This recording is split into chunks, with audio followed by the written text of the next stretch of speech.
Hey, welcome back to the channel. You are here on Tarot Talks with Jody Ann, and this is your year ahead spread. We are starting 2024. I hope this finds you in January, but whenever it finds you, know that we're going through the whole year. So there's something in this reading for you, whether it finds you in January or March or later in the year. You'll also find on this channel monthly posts looking more in depth at each energy of each month so that you have an idea of what's going to be coming up in the collective, what's coming up for you personally, and how you can manage those energies. Today, I'm reading with the Wild Unknown Tarot by Kim Carnes. Okay, so I have to tell you, while I was shuffling, there was a card I noticed that was like backwards in the deck, like it was flipped. I pulled it out and I looked. I was like, oh, okay. So I put it back in the deck, and then as I was shuffling, a card jumped out. It was that same card. It was the King of Swords. In this deck, we call it the Father of Swords. See that beautiful owl? I feel like this card is giving us an overall theme of the year, like it really wants to be heard and has a message for you. So this Father of Swords, what this card represents for me a lot of the time is the connection between the head and the heart, right? Making sure that we are living logically and balancing that with our heart. I feel like this is a big year of manifestation. And one of the things we're going to have to do is make sure we're planning, thinking, projecting what we want on the fabric of manifestation, on the ethers around us, but making sure we're following that up with our heartfelt emotion. Also, the flip side is true. If you're someone who lives more in your heart and really is led by your heart, this is a year where you need to balance in and get in that planning and practical action aspect of your dreams. I feel like this is a year where we really can attain and grasp and hold the things we've been building and working towards, that real manifested tangible results for some of the deep work we've been doing will be able to be realized this year. Okay, now let's look month by month. I've pulled a clock. So I've built this spread. It's a spread I've been using for years where we can look at the energies of an entire year. So this is the spread in its entirety. Okay, see the energy there, see those themes, and we're going to be looking at each individual card, going into it and touching on what the month theme is. Okay, so starting off, we have that beautiful little baby duck. Do you see that up there at the top? This deck calls the pages daughters.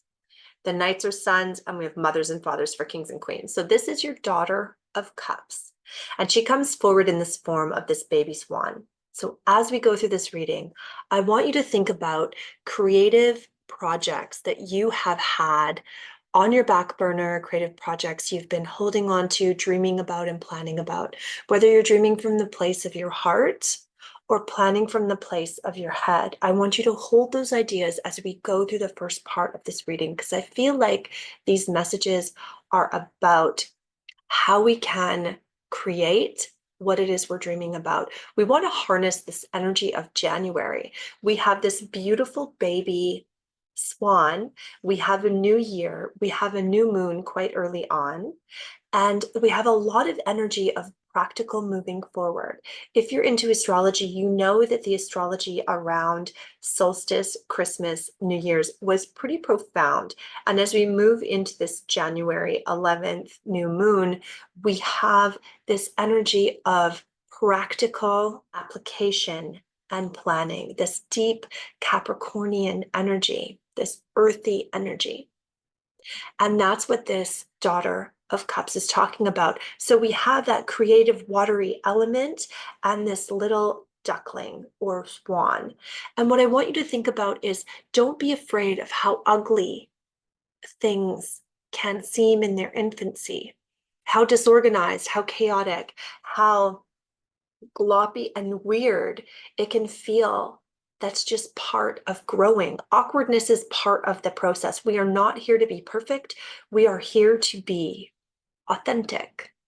And you can see, because as we head to the next card, which is our February card, we have that Queen of Cups, also the Mother of Cups, which is a beautiful swan. So our reading is talking about how this year, the ideas we're holding, they will naturally grow, they will naturally change, they will naturally bloom and flourish.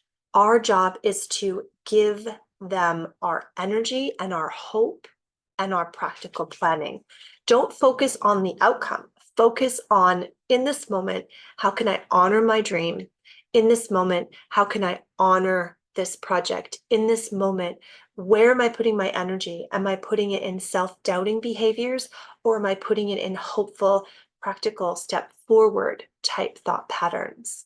Think about that energy of divine mother, protective mother, right? The healing aspect of water and nurturing. I feel like in February, we are going to require a lot of nurturing. There's a lot going on in our world, and that does impact us. Let's speak to that a little bit, how what we see on our news, on our radio, and our feeds, how that impacts us. So know that in February, specifically that month, you will need extra protection. You will need extra nurturing. You want to nestle under the wing of that bird and find your safe place. So that's going to mean extra self-care routines for you in February. So let's check out the energy of March. What we have is this idea of choices. Now I want you to look into the way that this is depicted in this beautiful tarot deck. You see that beautiful rainbow portal being created by the 3 sticks. And I like this because in a lot of traditional decks, it shows like 3 choices, 3 roads. But what I want you to understand is what we're manifesting this year is unlimited possibility. You need to make sure in March you are open to how these opportunities are going to present themselves to you. I feel like there are pathways and connections you can make that are going to come from directions you weren't expecting. Are you with me on this? So if we're working on a project, our little idea, our little ugly swan, we want to make sure that we are open to all the connections that come to us, even the ones that seem unconventional or outside of our reach. Does that make sense to you? I want you to stay very open all through March. I want you to harness that new spring energy, those winds of change that are gently coming, because I feel like there is deep opportunity for you.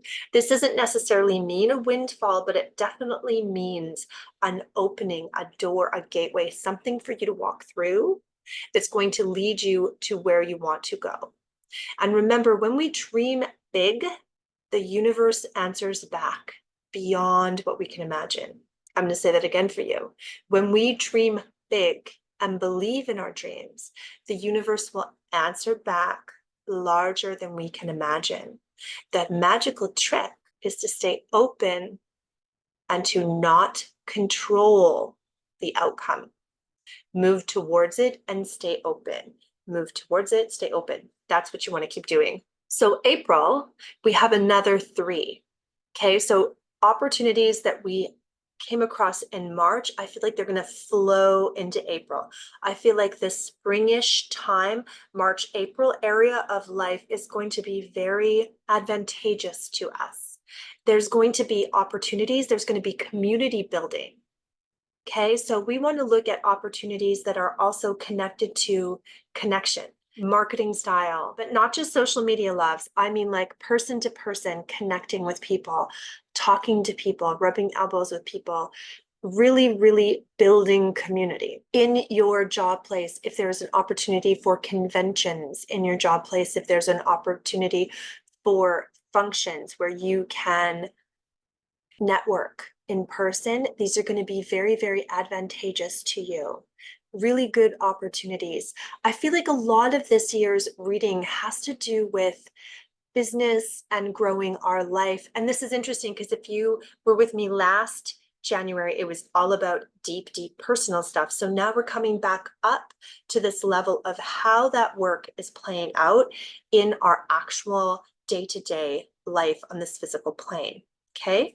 May, we have a much different mood. Okay. We started this year with hope, with dream, really projecting and making connections and looking for opportunity. And now we have a 5 of Wands. I don't want you to be afraid of fives though. Fives are about change. And this actually, as dark and spooky as it looks, because of this beautiful build, I feel like this card is about change. This card is about your fear of change, that these opportunities are coming in, and we have to be aware of our tendency to get stuck in fear.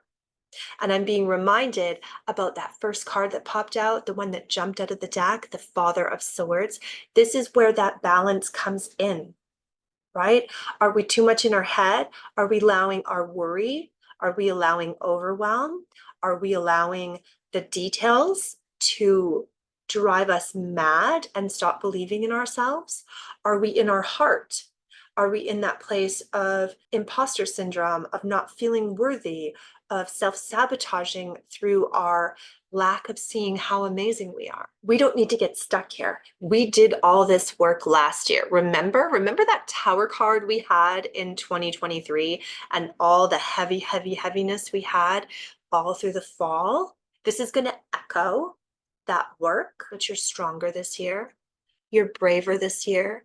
You're smarter this year. You have new tools this year. So don't be afraid of this 5 of Wands. This is a moment for you to rebalance. If you're a person that's all the time in your heart, get up into your head and plan in a practical way.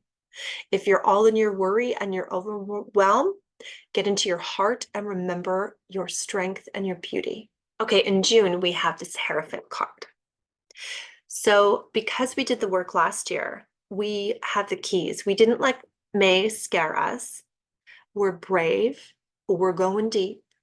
We're looking into the thoughts in our heads that keep us stuck, or we're looking at the places in our belief in ourselves that keep us stuck, and we're finding the key. The Hierophant is also talking about what kind of guidance. I feel a lot of this is looking to the guidance within. For most of you out there, I feel like 90% of you, you're going to be going to your inner core, your soul, your highest self, the piece of you that never leads you wrong, holding the key.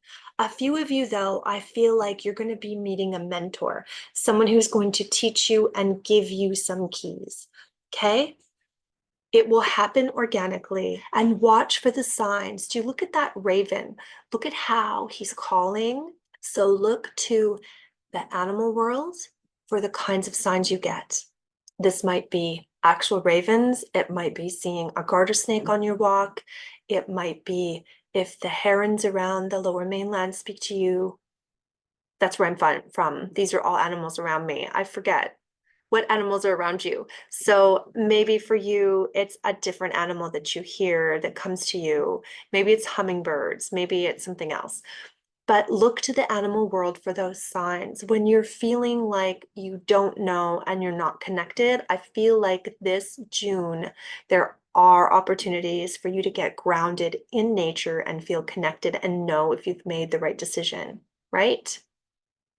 To get to nature, get grounded, and connect with wisdom so that you know and can check that the path you're on is right, that the key you're using is right for you. I hope that makes sense. It's a little abstract, right? Okay, that's June. And we're going to be doing monthly readings all year. So we'll dive deeper into this Hierophant card then.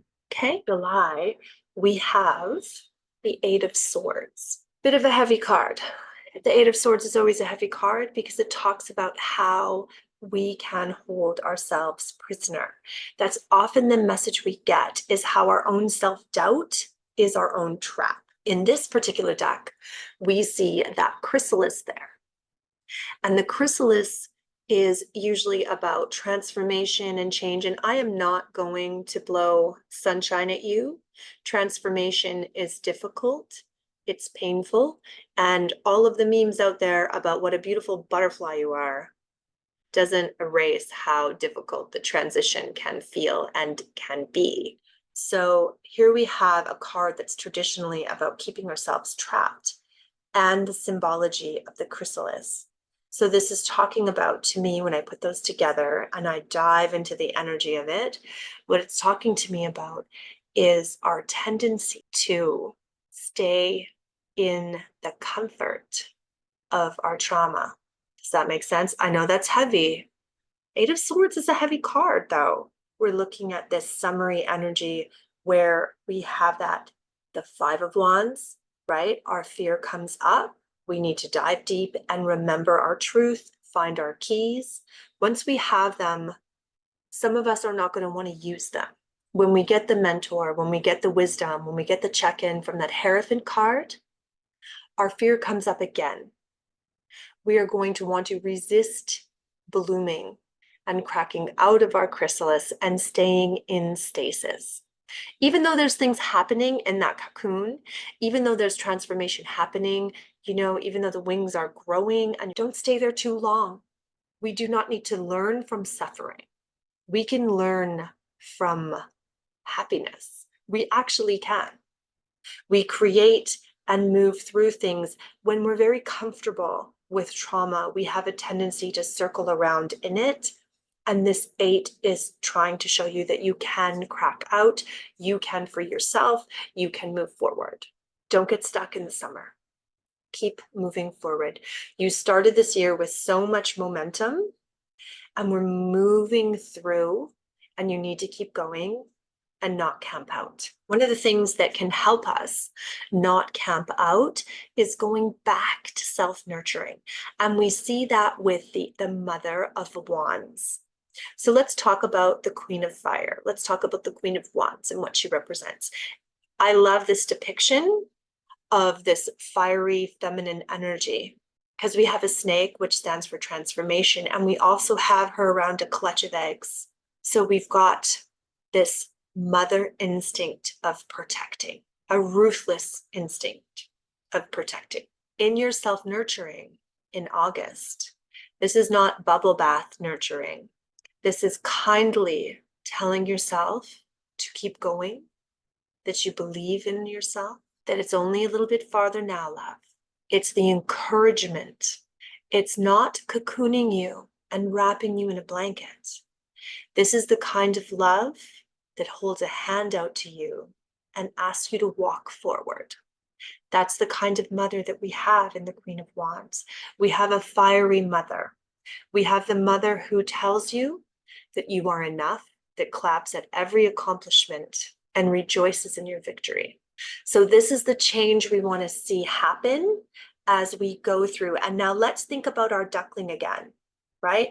We've got this idea, we've got a plan for the year. We hit some hardships and some lesson learning through the summer. And now it's time, instead of retreating, it's time to keep going. Our self-care is about believing in ourselves, nurturing ourselves to stand up and to keep going. Sometimes nurturing is about blanketing, about cocooning, about going in, about retrospective, but we need to also move forward. We can't change our life from inside our blanket. Once we're warm and cozy, we need to get up and move again and create again and dream again. And that's what this August energy is about. Continually stoking your fire and believing in things.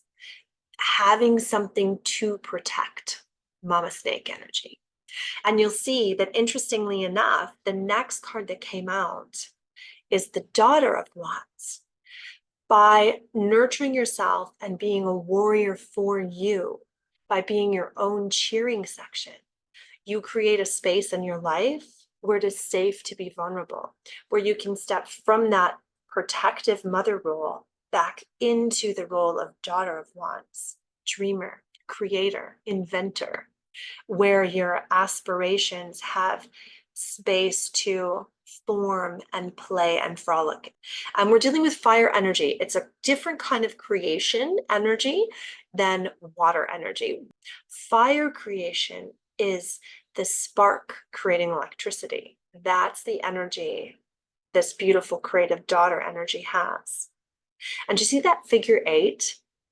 What we're learning is how to sustain our own energy, how to rekindle, how to keep an ember going, right? We don't always have to be ablaze, but we want to know how to nurture a coal so that it can reignite. And you'll see as we head into September why it is so important that we learned how to be our own cheering section and how to keep ourselves going and how to sustain our dream through the summer.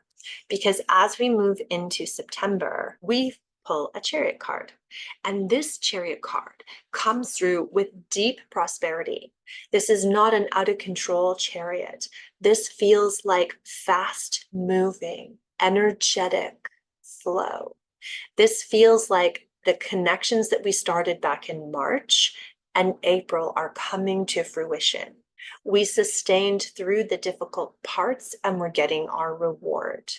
It feels like a huge surge, a huge uptick in energy. There is an ease when we are working with chariot energy where things are in balance. And so effortlessly we go forward. There's a huge amount of momentum behind us, but it's controlled momentum. It's not a snowball rolling down a hill.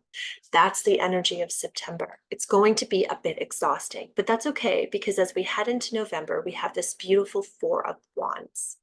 This is one of the cards that it feels the most stable and secure within the deck. There is a sense of pause, an ability to rest, a sustainableness about things. There is a balance. There is just goodness. There's a lot of fiery energy in the second half of this year and a lot of momentum. So this November is very, very good. It feels spacious and it feels productive but restful. Like we have room to breathe after the excitement of that chariot. It's going to be a busy fall. December has this Son of Pentacles. So this is traditionally a knight. And it's interesting because we've had 2 queens or mothers in this spread, both the Mother of Cups and the Mother of Wands. And we've had 2 daughters as well, the Daughter of Cups and the Daughter of Wands. It's interesting too, those were right side by side, right? So lots of feminine energy. And now we have this beautiful divine masculine knight energy in this gorgeous stag with that kind of eclipsey, moony sun thing happening up there. With this energy, the Knight of Pentacles or the Son of Pentacles of all of the knights is the most determined and easygoing. He has that earth energy that grounds him. So although he gets a lot done, all the knights have that youthful exuberance to them and they're very, very active cards. The Pentacles is grounded in earth. So it's a slow and steady wins the race. So I feel like this is the beginning of the next chapter financially of easy gains, slow and steady gains. I feel like they are coming in from that idea, baby, we started with at the top of this. If you sustain through this cycle, if you take in the lessons of the Hierophant, the Mother of Wands, and get through that 8 of Swords area, if you get through that and learn what you need to learn there, I believe you are setting yourself up for a new sustainable financial space. Something beautiful and new coming. There you go, my love.